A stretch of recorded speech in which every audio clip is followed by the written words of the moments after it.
Good afternoon, everybody. I hope everyone can hear me. How are you all doing? Thank you so much for joining us. My name is Mary Rose Sweeney, and I'm head of the School of Nursing, Psychotherapy and Community Health at DCU.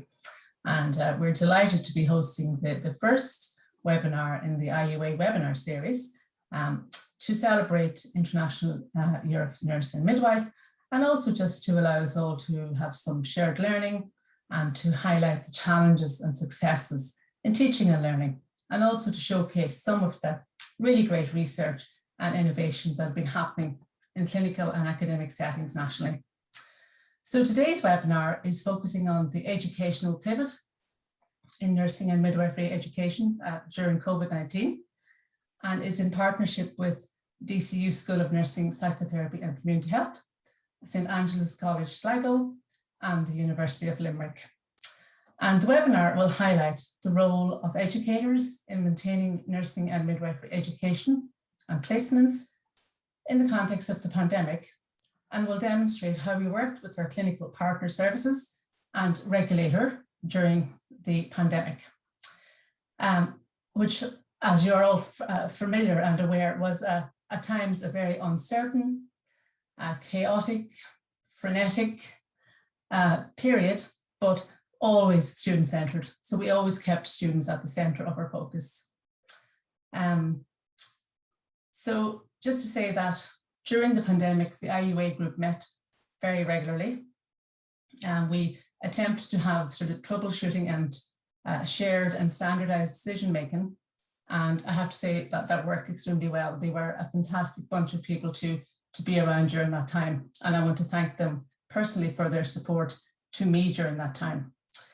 So to get us started today, Anna Kimmins, who is the Clinical Education Coordinator at DCU, will describe how clinical skills teaching were managed during the pandemic. I think I'll run through all the introductions now, and then we can let all of the contributors do their bit. Then we have the BSc Nursing Programme Chair team from DCU, which includes Dr. Denise Proudfoot, Dr. Colleen O'Neill, Dr. Mary Kelly, Michael McKeon, all of the DCU team.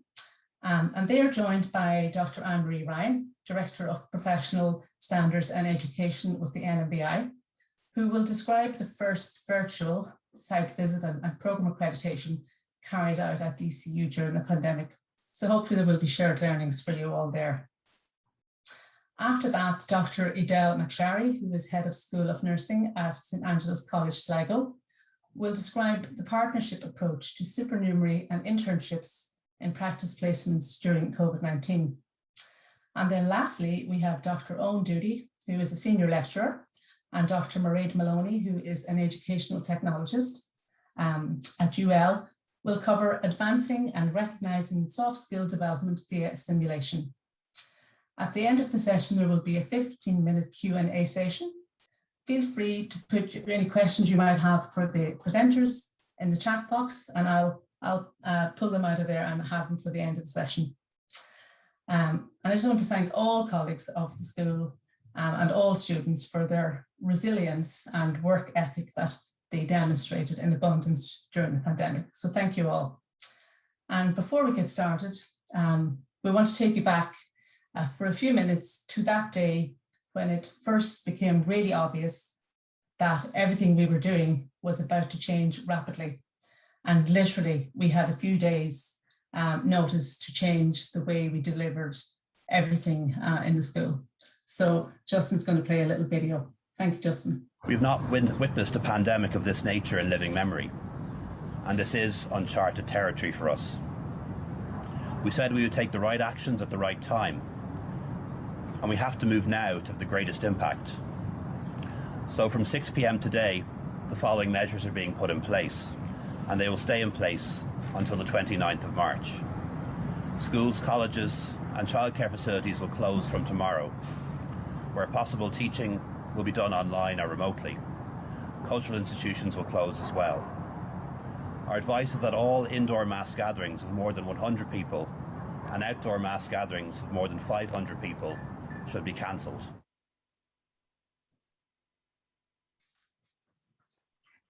There you go, Mary. Thanks, Justin. So we'll move straight to Anna Kimmins then. Thank you very much, Anna. Okay, so sorry, this is Patrick. I'm with Anna I'm today. Yes. I'm going to be sharing the screen, and then Anna will just be talking, and then I'll come in at another point. So you can see the screen now? Yes, thanks, Patrick. Hold on a second. I'll just go to the first page. There you go. Okay, so hello everyone, my name is Anna Kimmins. I'm the Clinical Education Centre Coordinator in the School of Nursing in DCU. We have just... Want me to go ahead? Sorry, I'm just getting beeps here and on the screen. I don't know what's happening. Sorry, just 1 second. Hi, can everyone hear me now? Yeah, we can hear you. Okay. Yeah. I'm sorry, I think there was a fault with my earphones. It was just beeping at me. I apologize for that. I've just been asked to come along today just to share our experiences of teaching clinical skills throughout the last year and managing through the pandemic. So we've called it podding along, and we've kind of developed pods within the school, or within the students' body when we had them in for training. So I'll just start. Patrick, if you could just change the next slide, please. Yeah, here we go. So this is just a breakdown of what it was like to teach pre-COVID. So I'm sure, like everybody else, we had large groups. We had approximately 16 to 24 students per class. We had the use of 4 clinical rooms and 1 generic training room. At that point, we had 2 clinical skills nurses and 2 skills teachers on the team. And we often saw up to 150 plus students through the department in any one day. Patrick, next. So this is just a few images that will show you exactly the type of numbers that we had within the department. The students were in groups, they were crowded around beds together, just just working through different scenarios, different skill sessions, but things all had to change once COVID hit.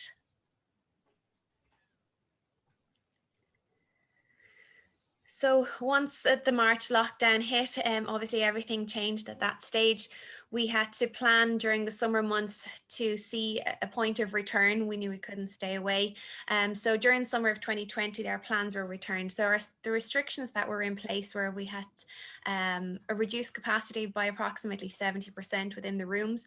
We had a big collaboration with the COVID coordinators and health and safety team within the university. We were required to maintain a 2-meter distancing, and we asked students and staff to use full PPE during the sessions. We compiled different risk assessments for each skills that were carried out, and then there were a lot of structural changes required to accommodate the student, or to accommodate restrictions, so that students and staff could return safely to the department. We just have a short video that Patrick will show now, just to give you an idea of some of the structural changes. Okay, I'll just have to stop sharing for a second and then reshare because of the sound. Let me just go here. Okay, next page. I press play. Oop.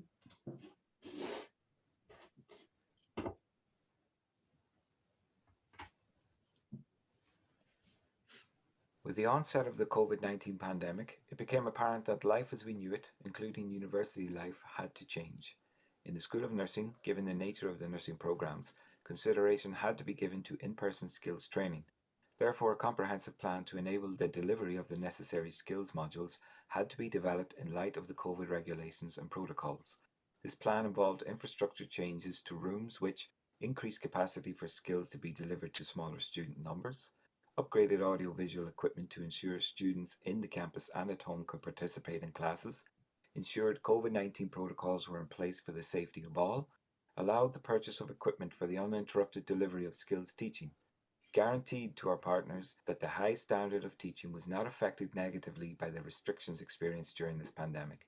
The school and the Clinical Education Centre have excelled in adapting to the challenges presented throughout the pandemic and will always prioritise the welfare of our students.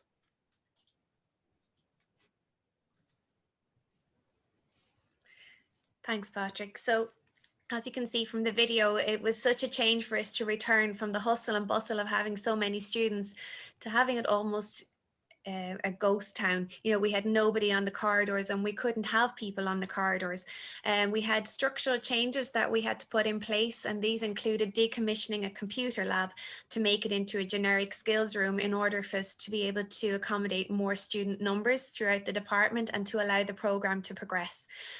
We had the addition of trough sinks in different rooms for hand hygiene. These were able to accommodate social distancing for students when they were washing hands at sinks rather than being closed in together at small sinks. We had removal of storage areas within rooms in order to increase the capacity within the room also. And then on the corridors, we had transformation of basic storage rooms to try and accommodate what we'd taken out of the classrooms. We upgraded all hand hygiene facilities in the rooms and to avoid congestion. And we had an addition of AV technology in the new rooms and beyond. So Patrick will speak about that now as he's more knowledgeable on that area. Okay, thanks, Anna. So first we'll talk about the AV technology in the rooms. We have fixed cameras and we have a teaching hub. And essentially, as you see down here, this is the actual device that can control the hub, and from this we can broadcast from one room out into all the other rooms, and so that can broadcast the camera and as well camera and audio from the room. So as well as that, we're also investigating and have purchased iPads, because one of the things that this system can do, it can take different inputs from different devices. So when moving from teaching from a specific room, we can move to teaching within each room on its own, which can facilitate the restrictions, the COVID restrictions. So essentially what you can have is each staff member will be given their specific iPad throughout the year. That's theirs, so that there's no worry of transferring any COVID. So they keep that and make sure it's clean, it's always charged, and then they can go into a room, any room, and teach from there. As well as that, if someone is teaching from the rooms, how do we communicate back to them? So what we have installed recently are these audio devices. And the audio devices, there's one speaker who has a little lapel mic clipped on, and the other instructors can talk back through the headpiece to the main speaker. So I'll just show you an example here. So I press play. Oh, sorry, I'll go back.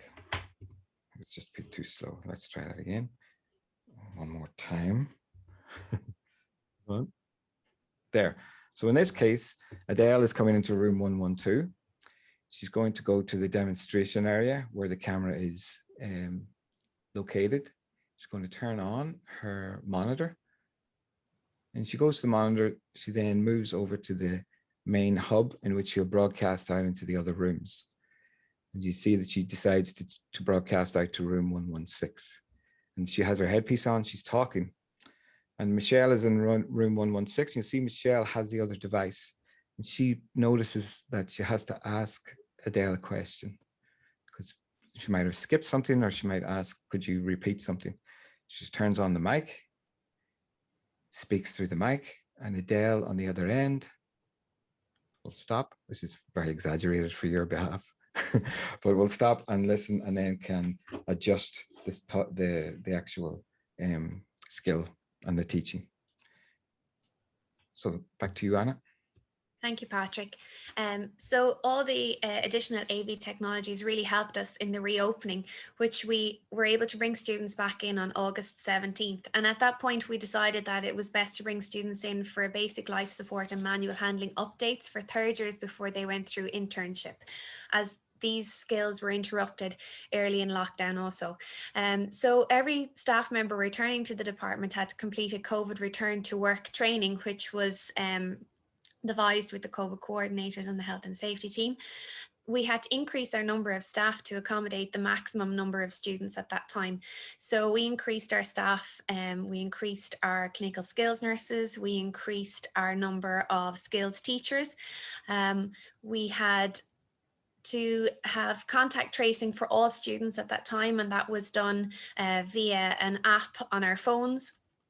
So we didn't have any paper documents. We were a paperless system at that stage, and we documented everything into our central system. There was a health declaration that students had to complete separately, and also one that we did within our department also. There was a restricted access to the first floor to ensure the CE staff members were the only ones who had access to it. So every time we had a class, we met our students at the door and we accepted our students into our own classroom. There was no mixing between facilitators of CEC staff training on that day, and students were just kept within the rooms and not allowed to mix on the corridors. We had a pod system where the student knew what pod they were in. They knew the time they came in at, as we had to operate a staggered entry and exit system. So we couldn't risk having everybody turn up at the door at the same time and have possibly 15, 20 students mixing at that stage. So we operated a staggered entry time. They were given a time 15 minutes before class started, which allowed them to get into class, get prepared with their PPE, their hand hygiene, and be ready for class to start at the allocated time. We also had a one-way system around the department, entry at the front of our department and exit down the back stairs and out a different door of the school as well. So the students weren't mixing down in the common areas downstairs where we weren't policing, if you like. We weren't down there all the time. So this was our way of controlling where our students exited. We also didn't have any other students within the building, so it was easy enough for us to try and control that so that we didn't have the mixture of students. Patrick, if you next slide, please. So then we reached Christmas and January, and there was lockdown too.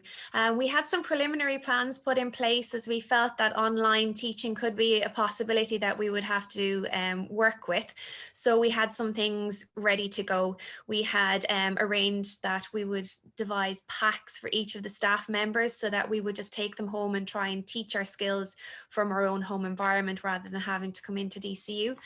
We worked extensively with the module coordinators to facilitate the online skills teaching, and we also used our online packages such as Elsevier, First to Act and Clinical Skills Net, and we used these to complement the skills teaching. It was very different for all of us to have to teach skills at home. One of the biggest challenges I ever had was to try and teach blood pressure readings to first years online when it's such a hands-on tactile skill, but we got our way through it, and the students, I hope, got the most that we could give. The challenges we faced, obviously the skills were now online. As I said, it was a learning experience for all of us, all students and staff. We became very efficient in our use of online resources, and they really helped out. We used the online resources to check student understanding when we didn't have that face-to-face engagement with them. We adapted to skills teaching from home with our packs that we had with us. I know we all had visitors at each stage into our rooms when we were teaching, but that was just the nature of online teaching at that stage. We also decided then that we had to continue with mandatory skills updates. So towards the end of the semester, third year students were brought back into the department for basic life support, healthcare provider skills. They were required for their internship and we needed to get through them. On advice and requirement from our own health and safety team, we postponed the manual handling, people handling skill until semester 2, until all staff and students were fully vaccinated. And that was a requirement from our own health and safety team. While it posed many challenges to teach online, we did find that there was a lot of positives. You know, students were very happy with the skills that they were getting once they were in the department. They were happy to come back in. They were more productive, I think, once they had spent a bit of time away, and it was nice for them to come back in. We also had a priority for skills on our program timetable, which made things run so much more smoothly. We had a better student to facilitator ratio due to the restrictions within the classroom. We were looking in some rooms at an 8-to-1, 8 students to 1 facilitator, and in some rooms a 6-to-1, and for some skills, basic life support particularly, it was down to a 4-to-1. We had increased student satisfaction within the classrooms, increased student engagement when we were in the classrooms, and also a more productive work environment. We were able to block book our skills, so we didn't have to spend time changing the skills set up within each room. We were able to just go in, teach our skills, leave the appropriate time for the rooms to air out, have the room still set up, and then go back in and teach the same skill with the same setup. So it was more productive of our time that way. It was a more productive work environment.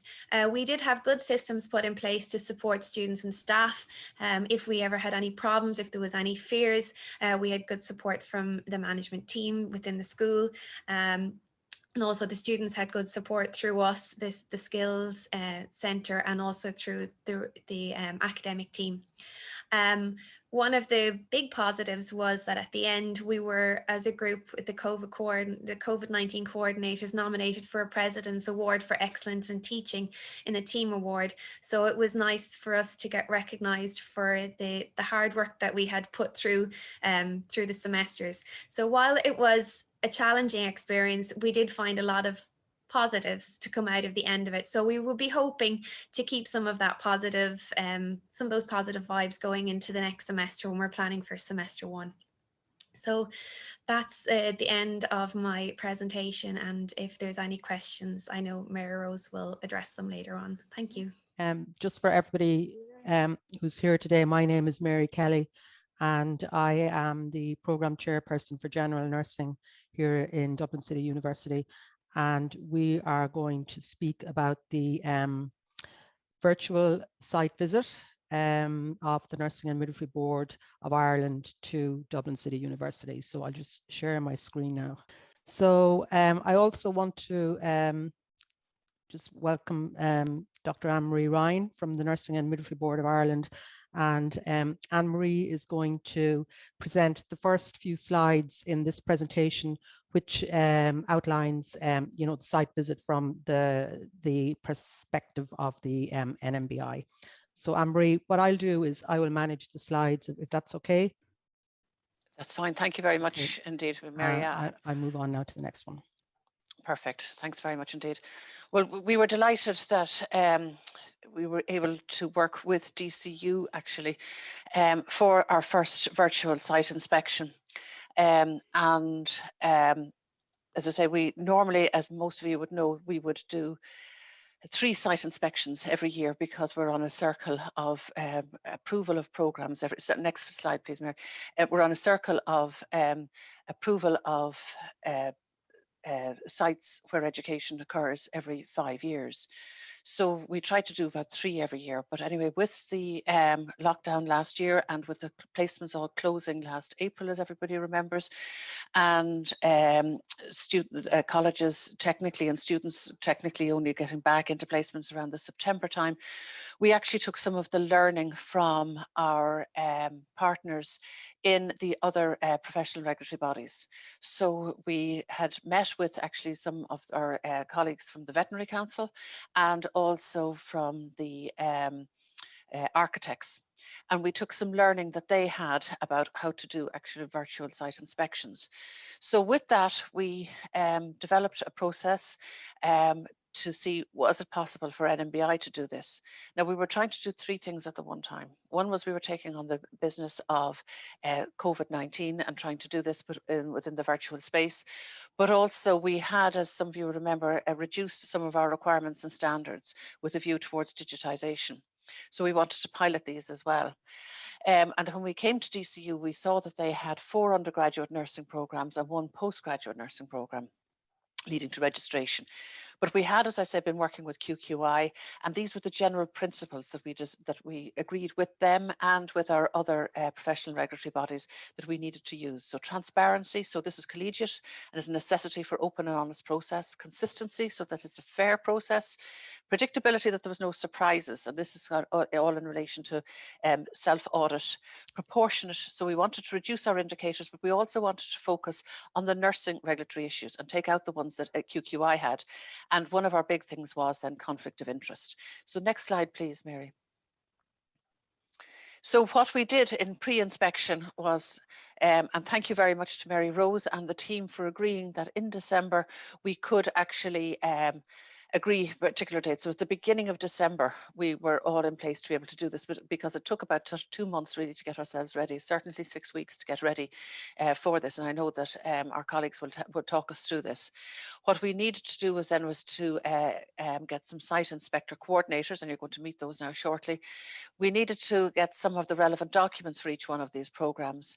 And also then we needed to look at our site inspection team. And we've since developed that. And as you know, that some of you would have received invitations to nominate people to our site inspection teams. We then had to agree a timetable and an agenda for the site inspection. And we've had some learning out of that because we put DCU under terrible pressure trying to do it all in one day. And we do want to thank you for all of this. So what we did actually on the day was we got presentations from all the main people really in DCU. We were delighted that the president, the registrar, the deputy registrar came. We had the directors of nursing from the various different services. We had the lecturers, we had the leaders, we had the allocations officers, we had the CPCs, the practice development people, and we had student representatives. So it was a really, really busy day. And I know that we have some learning on that. So maybe we might move to the next slide, please, Mary. So within this, what we did was the site inspection team, after this, what we did is we consolidated our findings because we had 3 meetings in advance of actually doing our site inspection with our inspectors. So we knew what we needed to see before we came. So we had all of our documentation reviewed and analysed, and we had a set of questions that we had identified, and we had shared some of those actually with DCU in advance, because this is going back to our proportionate and also our no surprises aspect. What we did then was we drafted a summary report, all based on compliance with our standards. So it was either something was compliant, partially compliant, or non-compliant, so that the whole presentation of the reports is very different. We gave verbal feedback to the HEI shortly after we did the inspection, and then we gave them a draft summary report for factual checking. The report then went to our Education and Training Committee, and then it went to the board for consideration and approval. So the final inspection report with conditions and recommendations were forwarded actually to DCU, and all within less than a 6-month time frame, in that DCU received this report. I think it was April. I can't quite remember what the date it was, but it was definitely within the 6-month time frame of when the site inspection was commenced. So I think some of you would appreciate that we now have new KPIs in all of this. What we weren't able to do because of COVID and the restrictions and that wonderful video that we just saw from Justin was that we would technically be identified as visitors into the clinical sites. So we wouldn't be in a position to be able to go into any of the clinical sites at the moment. But what we did was we did speak with the directors of nursing and all of those clinical people that we mentioned, and the students. And we have given in our report back to DCU some recommendations that they might like to bring back to their clinical partners and to discuss at their local joint working groups. And hopefully then when visitors are allowed back into the clinical facilities, we will actually be able to go and visit some of these sites. At the moment, we decided not to publish the site inspection summary report for DCU because, like that, DCU had been so kind to us to allow us in to meet with the team and to trial all of our things. But this autumn, we are hoping, because we are required by legislation to publish, that we will actually be in a position to publish reports. So I really I can't reiterate my thanks to the team in DCU enough. I'm slightly over my 6 minutes. I'm 6 minutes and 40 seconds here now. So I'd like to thank you all very much, and I can answer any questions at the end. We did take some learning from this, I hope you think, and we brought some of that to our DKIT site inspection that we recently did. And so like every day is a school day, and we're learning at it. I really want to thank DCU for allowing us trial all of our bits and pieces with it. So thank you. That's great. Thank you, Anne-Marie. So as Anne-Marie has said, the site visit was a visit really to examine our 4 undergraduate programs.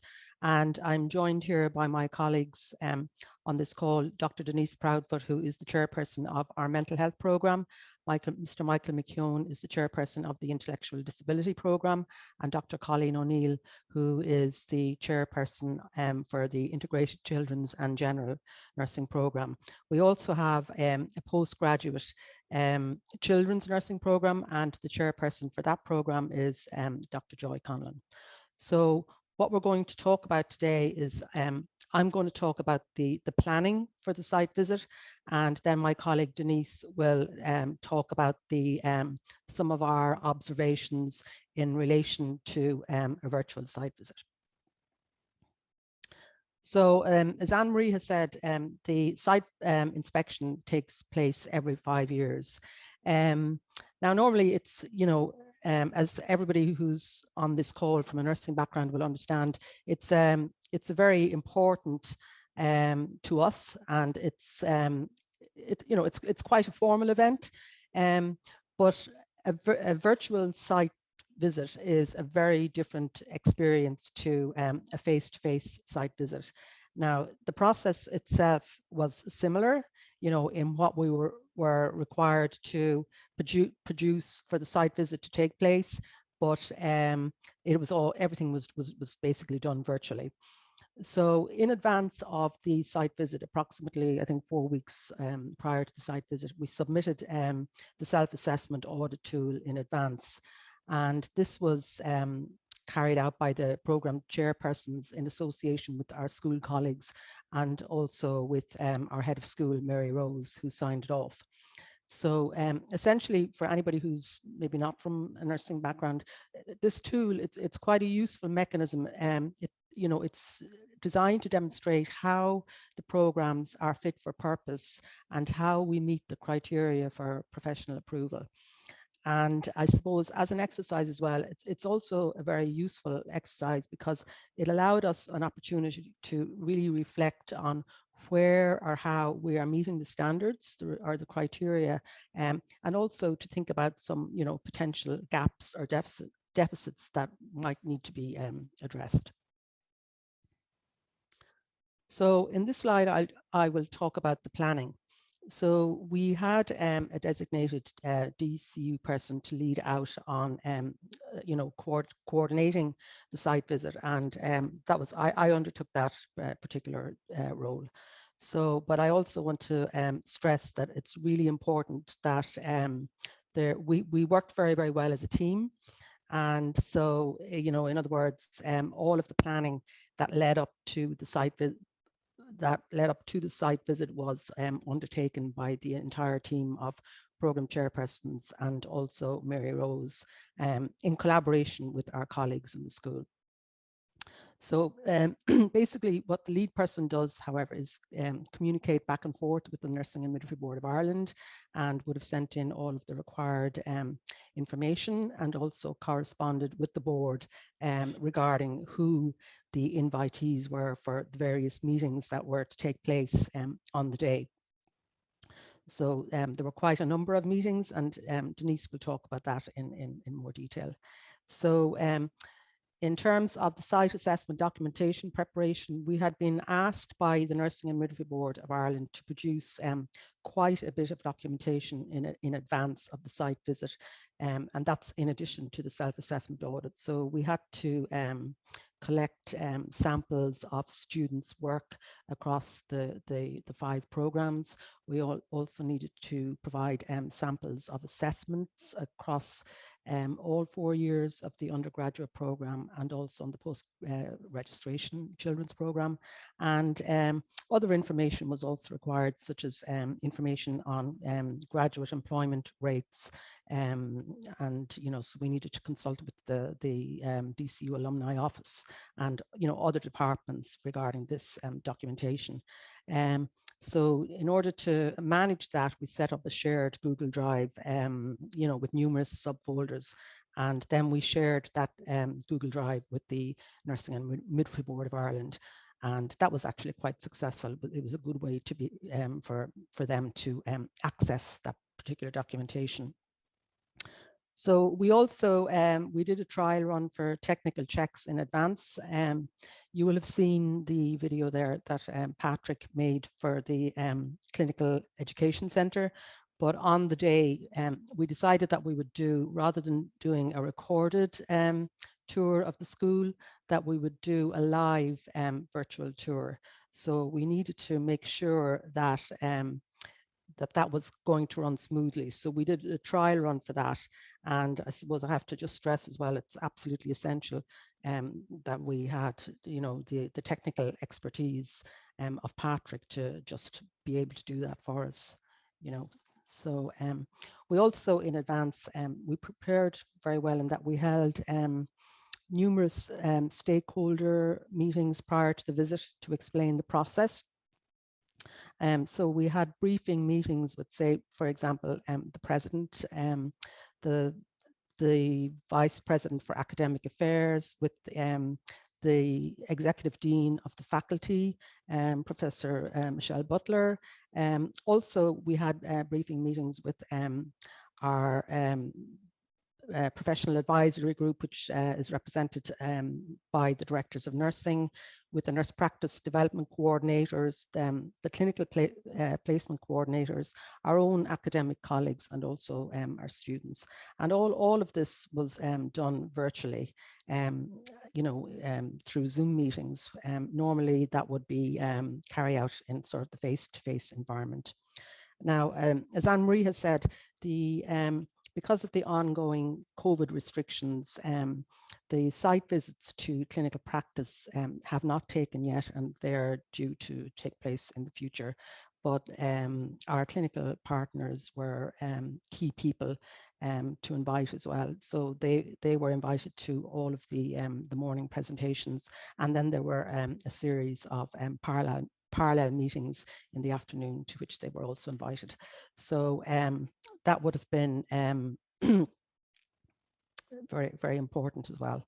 So who to invite or whom to invite? We identified the key staff in the partner organizations, and I've already mentioned, you know, the directors of nursing, the nurse practice development coordinators, and the clinical placement coordinators. We liaised with the Nursing and Midwifery Board, and the site visit lead there was Dr. Judith Foley. So there was a lot of communication back and forth regarding who would be attending the meetings. And we do have some recommendations that Denise will talk about at the end about that particular process. We also invited the senior university management, and as I've said, you know, our president, Professor Derek Yo, our Dean for Academic Affairs, Professor Lisa Looney, and our Executive Dean of the Faculty, Professor Michelle Butler. And also we invited our school staff, our own colleagues, and as well as staff that support the undergraduate nursing programs. So say, for example, the manager of the Clinical Education Centre, Anna, our allocations officer, Jennifer, and we also obviously would have invited student representatives to the meetings as well. So I'll now hand over to Denise so to do the second part of this presentation. Okay, thanks, Mary. So I suppose what was different from previous site visits. So I think as in my time in DC, I've probably been part of probably the 5th site visit. And I think the difference about doing something virtually is you miss the buzz of the nursing board and colleagues visiting, you know, in anticipation. It's a formal event, it's an important event for our school, and you don't replicate the buzz when you're doing it online. I suppose another thing that was different was we in DCU, we use Zoom, whereas the NMBI Nursing Board use Microsoft Teams.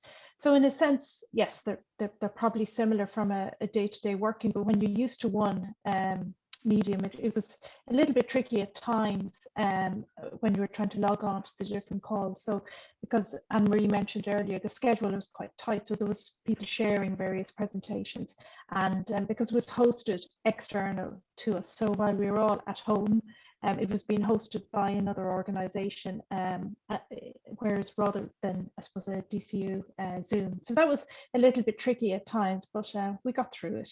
I think the other thing about site inspection during a pandemic, there was no time for frills. And so the networking, the scones, the coffee, and the lunchtime meetings, we really didn't have an awful lot of opportunity to chat with our colleagues and the various inspectors from the inspection team. We kind of really had to kind of go through things quite succinctly and moving on quite fast. So I think that was something we probably missed a little bit when you're working on something, such an important event, from your sitting room or your kitchen. Have the next slide, Mary. Oh, sorry. Yeah. I suppose what went well. So like all important events, I mean, colleagues come together, and we had a lot of engagement and support from our colleagues in the school, in the faculty, our students. And I think that was really important, and particularly our pre-meeting with the president and the senior university staff, we had that the week before, and just really emphasised, and I think they valued, there was a lot of publicity about nursing, about healthcare during the pandemic and ongoing, and I think they valued the importance this was for us, having the designated DCU lead, as in Mary.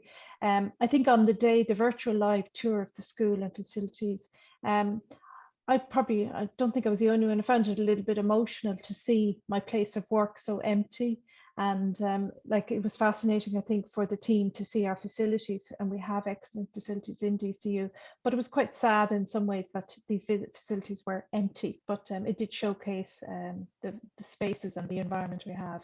I think attendance was very good for the various meetings from our stakeholders and clinical partners. And I think the fact people didn't have to travel, so they could log into the meeting, certainly for staff in clinical areas, you're quite busy and dealing with multiple demands. Next slide. So the main challenges, I think the timing, Anne-Marie mentioned earlier that when she approached us was probably September, October time that was mentioned, and initially we're saying, no, we can't do this in December. And then obviously the COVID-19 restrictions were ongoing, so it made it a little bit more difficult. Some of the challenges: uploading documents to Google Drive in advance. Often in a traditional site inspection, we would have had a room dedicated, we'd have all the paperwork there, so the teams could have gone in and spent time. So we had to kind of make sure everything was done in advance. So that was a little bit more challenging. The schedule was quite intense. The reviewing the assignments was a session at the end of the day where we sat with the inspection team and went through various assignments. That was quite time consuming. They looked at examples of students' work across different programs and years. GDPR, we had to consider that, about sharing document data in advance. As I mentioned earlier, then there was little scope for that social conversation, that networking, particularly with the inspection team who are coming from other ITs or other HEIs, and to chat with them. And I think one thing we found, and this wasn't a fault of anyone, there was no debriefing, because essentially once the calls finished at about 5:30, 6 that evening, certainly, we just shut our computers down. There was none of that cup of tea, dare I say it, a glass of something. There was no sense to kind of, how did that go? How was that for you? So we kind of just stopped and went back to our families and our home lives. Next slide. So in conclusion, I suppose what we can say is that virtual site visits are doable, as we can say that now with some confidence. We recommend 2 half days instead of 1 full day. So I think that's been acknowledged, that the schedule was quite intense for the participants. And possibly that the HEI can host the event. So I think that would have been easier if we were using our own systems like Zooms, and certainly for invites and that. So it was a little bit challenging. There was a lot of emails that had to be managed back and forth. But it was certainly a worthwhile experience. So just finish there, and just to thank Anne-Marie and her team in the nursing board, our clinical partners, colleagues in the school, DCU, and all our students. And I'll stop there. Thank you.